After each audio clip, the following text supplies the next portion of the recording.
আসসালামু আলাইকুম। আমি সারাদিন থেকে আপনাদের সবাইকে স্বাগত। আই হোপ আপনারা সবাই ভালো আছেন। আমিও আলহামদুলিল্লাহ বেশ ভালো আছি। তো প্রতিদিনের মতো সকাল সকাল উঠেই কাজে লেগে পড়লাম। কাজ করতে করতে অনুরোধ করব, প্লিজ একটি লাইক দিবেন যদি ভিডিওটি ভালো লাগে।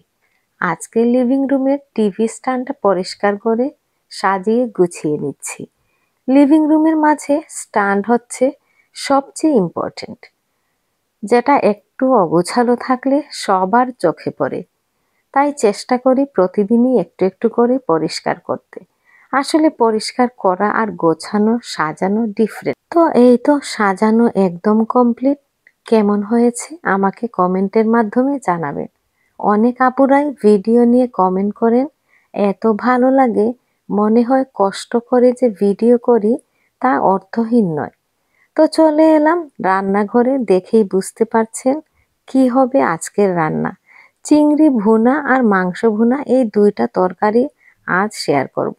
একেবারে নর্মাল ভাবে করব, কোনো দই বাদাম কিছুই দেব না, আবার পাতলাও হবে না, দুটোই সেম ওয়ে করব। প্রতিদিনই যদি স্টাইল করে করে রান্না করি তাহলে সময় হাত থেকে চলে যাবে। এটার পর আরো কাজ আছে, ওগুলোও তো করতে হবে গো। প্রতিদিনের সকাল থেকে দুপুর পর্যন্ত এত ব্যস্ততায় যায় কি বলবো। শুধুমাত্র বিকেলে নিজের জন্য সময় হয়, তাও অনেক কিছু করতে হয়। ভিডিও বানানো, এডিটিং করা, ভয়েস দেয়া, এসব করাও তো একটা কাজ।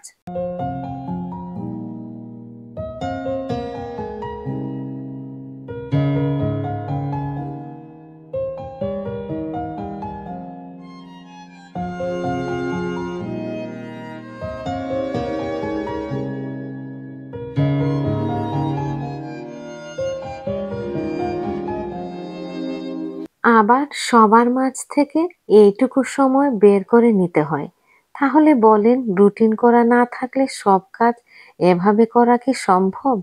সে যাই হোক, দুপুরের রান্না শেষে যে বাসনপত্র বের হয়েছে সেগুলো ধুয়ে রেখে দিয়েছি। আপনারা তো দেখলেন সকাল দুপুর কাজে কাজে গেল। ভাবছি বড়লোক যদি হতাম তাহলে বাসন আর ধুতে হতো না। তো বিকেলে চা খাওয়ার সময় এই দেখেন রেস্টুরেন্ট থেকে আলু পরোটা আনিয়েছি। এখন মজা করে খাবো। উফ, রেডিমেড খাবার মজা না হলেও মজা, তাই না বলেন?